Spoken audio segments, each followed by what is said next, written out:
Let's get some more in, because right now we're about to talk about Atlantis. Atlantis. It's a story about a civilization that thought too highly of themselves and got brought down by the gods. It was written by Plato. It was written in about 360 BC, possibly based on an older legend, Allegorical. It was written in Timaeus and Critias. That's where you get the mentions of it. Allegedly, this happened 9,000 years before Plato's time, this civilization of Atlantis. It was known to have concentric circles of land and water. And like I said, they were a highly advanced civilization that got sunk by an earthquake into the sea. He apparently got this from Solon. Solon was a philosopher in Greece, but he had a visit to ancient Egypt around 590 to 580 BC, and this is allegedly where he got the story of Atlantis. So much so that Atlantis has completely captured the fictional imagination. Tons of stories. What are the facts? Well, the facts are that it was land on an island, concentric circles of land and water. Red, white, black rock composed Atlantis. It was beyond the Pillars of Hercules, which we know to be the Strait of Gibraltar. So that puts it into the Atlantic Ocean, obviously. So a lot of people have looked, and also he mentions there are elephants there. But a lot of people put this as a giant landmass in the Atlantic Ocean that sank. Now we know that that's kind of BS. That's not possible. So that made other people look to the Americas. Some people think the Mayan civilization could be the prototypical Atlantis. Look at the buildings, the designs, things like that. Other people think of the Minoans, a Mediterranean island. That's where the Minotaur story comes from, obviously. Then we also have the idea of the Bimini Road in the Bahamas, though this is just natural stuff. This is Thomas More. He wrote the book Utopia, which is based kind of on the idea of what Atlantis is. And this is Madame Blavatsky, who was she was interested in the origin of spirituality, and she had a lot of shit to say about Atlantis. This, of course, is Ignatius Donnelly, who wrote Atlantis, the Antediluvian World, and nowadays we have Randall Carlson and Graham Hancock. And I want to point out some images of Göbekli Tepe, because a lot of people say that a civilization couldn't be this old. But Göbekli Tepe was discovered in Turkey, modern-day Turkey, and it is that old. It's older than 9,000 years before Plato's time, right? So what I want to talk about, and I did that way better than the Capwolf video, didn't I? So I'm proud of myself. Anyway, the spirit's moving me. It wasn't a Capwolf night, but it's an Atlantis night, so let's talk about this. I think all those people trying to find Atlantis out there in the Atlantic Ocean, I think it's... So most historians would agree that it's an allegorical tale that Plato is telling, right? And this is something that he does. If you read the works of Plato, he uses parables just like Christ did, for instance, right? We're getting teen dog shadesy right now, y'all. So get into it. Any Hancock fans, celebrate. We're about to get to that point. So you get all these people that think it's in the Bahamas, in the Bermuda Triangle area. That's BS. That's whatever. And there's a lot of compelling visual sights underwater in that area that, maybe those look like steps or some kind of ancient structure. No. And we know 100% there was not an island, a giant continent, because I think I'm pretty sure if you look at Timaeus and Critias, and if you look at it, Atlantis is supposed to be this huge mass, right? But I would ask, is there a problem with the idea that we are looking at the physical description that Plato gives of Atlantis, a story in his time that would have already been older? Now, Plato's pretty much the only Atlantis reference we have, at least the first, and everything else seems based on that, right? However, is it just an allegory? Is it just something made up? I don't think so. I think the Solon thing, ancient Egypt, I think that makes sense. I think it ties into the idea. So basically, it's beyond the Atlantic Ocean. That leads people to think about the Mayan idea. Is the Mayan culture or the Aztec culture or even the Olmecs? The Aztecs are not old enough to be Atlantis, obviously. But are the Mayans? What's the date of the Mayans? I should have looked this up, but, whatever. But here's the thing. Plato, and here's a big thing. Was Plato being allegorical? I personally think yes. Why? Because contemporaries and people afterwards thought so. Aristotle himself thought that Plato was this story was a parable. It was a thought experiment, right? It was supposed to be about a civilization that's reaching too high. He had just written about his ideal government, the Athenian government, right? The republic, right? You ever read that, right? So he's kind of showing the other side of that. He's inverting that. What happens when a society gets too high on themselves, right? Smoking their own supply and whatnot.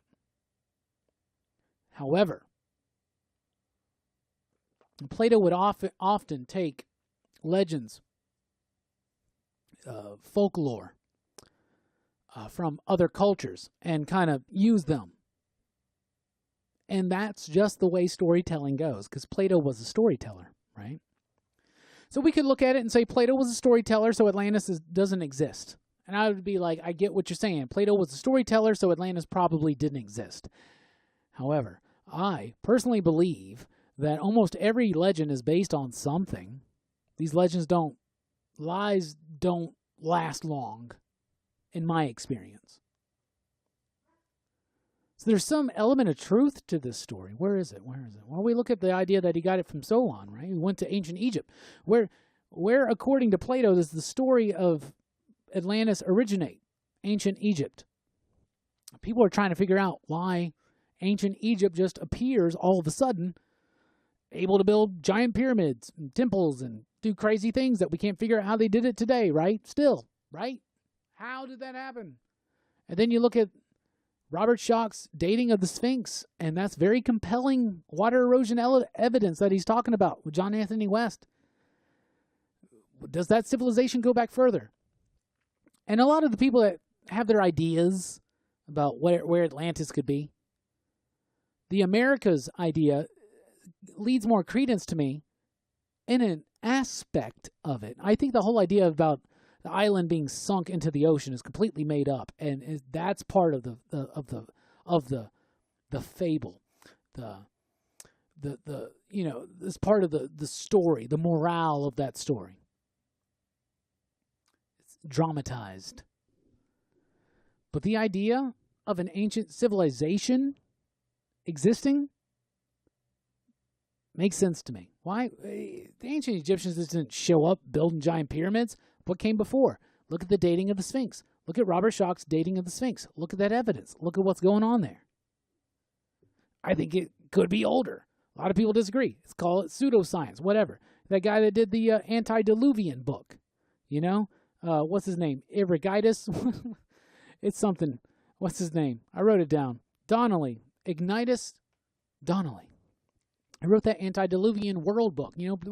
Antediluvian means pre-flood. Everybody has this. It seems like almost every culture, every religious and spiritual experience has this idea of this great catastrophe that happened in the past. So I could totally see a worldwide catastrophe happening and stunting the growth of civilization and stopping and halting it. And then they build back up from that. And then that cataclysm, that catastrophe, would become the flood story, would become the Atlantis story, right? So to me, that makes more sense. So I like the idea of looking to the Americas. I also like the idea of looking in other places in the region, but just way older than they're expecting. And when they said back in the day that no civilization could have existed back in the supposed alleged day of Atlantis, well, Göbekli Tepe in Turkey. There you go. There's a lot more out there than we have found. And that's the biggest. Chris, I don't think that the circular structures of the temple in Göbekli Tepe are Atlantis, but it is coincidental. The only reason why I don't want to put too much weight to that idea of it is because there are a lot of other places where they find that circular concentric idea in geography or in the landscape. And they use that to prove the existence of Atlantis. And I think that the important thing about Atlantis is not the idea that it was this very specific geographical region and landscape and cityscape with these very important ideas. And one of the reasons why people think the Mannonians were possible candidate for Atlantis is because they worshiped the bulls, and bull sacrifice is mentioned, as well as elephants. That blows it out. But back in the caverns of that island Minos or whatever, where the Minotaur legend comes from, they have found little like ancient like skeletal remains of like early elephants. So that's kind of interesting and compelling. But I don't know. You know, it just seems silly. I think the important thing about Atlantis is that it was a story, but it was based on a legend. And the legend ties into all these cultures that have an idea of an advanced civilization. Now, when we say advanced civilization, we're not talking about aliens floating around on hovercraft and shit like that. That's not at least what I'm thinking about. But just some higher, like maybe mankind hit a peak at some point, a catastrophe happened, and there is evidence, and look into the work of Randall Carlson for that. There is evidence that there was some catastrophe, especially in the Western Hemisphere, around that time, around the so-called time that Göbekli Tepe was buried and forgotten about, around the time that Atlantis was around and allegedly destroyed, around the time that certain pharaohs of Egypt were supposed to have reigned, depending on, you know, what the walls of certain temples say. Like, there's a lot of interesting information. And I think the biggest problem is this. We as an archaeological humanity, like our archaeological consensus, thinks that we kind of know, we got it. This is our model. And anything that breaks that model, and this isn't just archaeology or even just science. This is life. This happens to you. This happens to me. When something breaks your model, you don't want to accept it. You get what I'm saying? So the story of Atlantis, obviously, no, we're not saying that an island sank to the sea and now all of a sudden Aquaman are all over the place. That's not what we're talking about. But the idea, to me, of an advanced civilization, and when we say advanced, we don't mean like they have cell phones and smartphones. They do all that. It's a different level of advancement. It's more advanced than what we thought civilization was, because there's a lot of compelling evidence when you look at it and be like, so we just started as civilizations building these things all over the world, and then there are things that are tied in together. And the reason why people thought the Mayans tied into the Atlantis myth is that look at the pyramids in ancient Egypt and look at the pyramids in the Mayan culture and even the Aztec culture. And there's a lot of bits. And you definitely read Fingerprints of the Gods and America Before and Magicians of the God by Graham Hancock. You'll learn a lot more about this. And there's an audible versions in which Graham narrates them, and he has a beautiful, elegant British accent. So definitely check those out. But yeah, I think that's absolutely fascinating to me. So I think there's something behind the myth of Atlantis. I don't think Atlantis itself was a real thing. I don't think there was a giant continent in the middle of the Atlantic Ocean that sank. That's pretty much been proven wrong. We've been able to explore the ocean floor. Not completely in detail, but we would know if there was some kind of landmass, a giant one, and it's described as a giant one with a city in it, if it fell, right? That's kind of bunked, right? Debunked, I guess. If it's bunked, I guess that's true. It's weird. Anyway, but the idea, once again, another example of an advanced ancient civilization that at a certain point in human history was destroyed by a massive cataclysm. That's very compelling to me. And that's what I think is the importance of the Atlantis myth. And most of it gets sidetracked by outlandish ideas behind movies and other fiction, and that's fine, and I dig it. You know I dig that shit. But the real story, and let's not forget about this, is that we don't know everything about the past of humanity on this planet. At all. And when Reggie started out this Teen Dog Shades night with the Super Chat, celebrating the PCP Army and a Teen Dog Shades night, and the recent acquisition of a Joker van and a new microphone, If anybody wants to see that Joker video again, y'all know what's up. But the most compelling thing to me is that yet again, we have the same old story. There's a pre-flood society, a pre-cataclysm civilization. The evidence keeps stacking up. And I think it's true. So is Atlantis real? In my estimation, no. But the idea behind it is based on something very real to me. And I want to know more. So I wish that the scientists, the archaeologists, would make a concerted effort to look beyond the model and try to uncover a little bit more truth. Because we never, ever, as a collective even, know everything. So there's the Atlantis segment. I think that went way better than the Capwolf segment, personally. That's just me personally, but, you know. Devin says, hell yes, Randall Carlson and Graham Hancock rules. Hell yeah. Where was Namor in all this? Yeah, exactly, right? Being trimmed up by Bill Everett. But Plato didn't refer to Atlantis as a fable like he did the other fables he talked about that had been passed down to him. But that's why I think there's an element of truth behind it. There's been a place in Africa people are suspecting could be Atlantis due to geographic similarities. See, Brian, once again, I think that's the problem. It's not we don't have to prove Plato right. We have to prove the idea of a civilization from that day and age and before right. It could be anything. Y'all know how story goes. We talked about the telephone game earlier.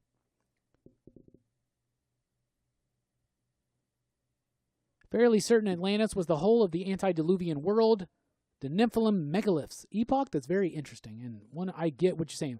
Machu Picchu, Punko, Nimrod Fortress. People are arguing outside. Y'all can't hear it, but I can. This has been happening. Like, new people moved in all of a sudden in this apartment complex, and they like fighting all the damn time. Like, y'all need to just split. If y'all are out in the parking lot screaming at each other all the time, that's over.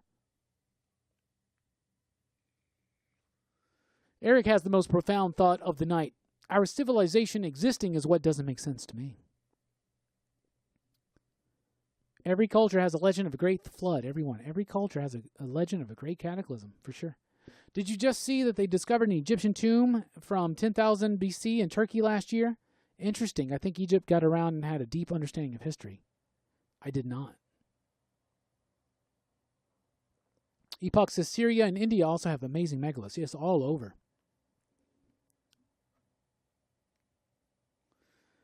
Epoch says the governments of the world use a lot, and I mean a lot, of occult Egyptian symbology. Yes, they do. You know why? Because it works. Proven. Got lost in America before, need to reread or re-listen, go Audible. Yeah, Audible's a good one. What is the message the tale of Atlantis is trying to convey? Red Rick, the message is the idea of a civilization thinking too much of themselves. It's very much like the Tower of Babel story. It's the flood story in a bunch of different, it's not just the Bible, it's like, the Epic of Gilgamesh, there's a whole bunch. Civilization hits a point of pride in what they're doing, a point where they're too prideful and they're not humble, and they have to be destroyed and brought back down to reality by the gods in some kind of cataclysm. And what we would all say, those of us that are into this idea, is that all those myths are based on an actual cataclysm that happened pretty much worldwide at a certain point. And that point is usually about 12,800 years ago or something. But the message that the tale of Atlantis is trying to convey is the hubris of a nation and an individual can lead to downfall in an instant by nature.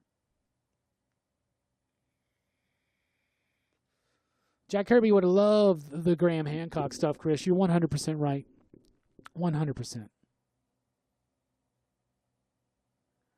So that is Aquaman and Namor because of the mystique and allure of Atlantis. Absolutely. It's an interesting, compelling argument. You got Blavatsky, you got Donnelly, you got a lot of other people using this idea of the utopia, and even the Nazis were looking for ancient Atlantis and Lemuria and things like that. Because, for instance, they thought that the Aryan race was descended from the Atlanteans. So this has been common since that. It's been a fascination of humankind. And I just, like I said, I don't think lies last that long. Maybe they do. I think misreports, misconceptions, misinterpretations happen and survive decades and millenniums and eons, but I don't think lies last that long. There's something behind that. Or maybe I just want to think that there's something behind that. So there you go. Yeah, I really think Kirby was really into some of these ideas based on his work on New Gods and the Eternals. What are your favorite comics that tap into this idea? Well, Chris just named them. Eternals, New Gods, decently a little bit, but mostly the Eternals probably does it the best. Earth X is a good one too. But they're more just, the Graham Hancock stuff is some great stuff to read. And also Graham Hancock and Randall Carlson did some podcasts with Joe Rogan that are very, very cool. They did a few. You should watch all of them.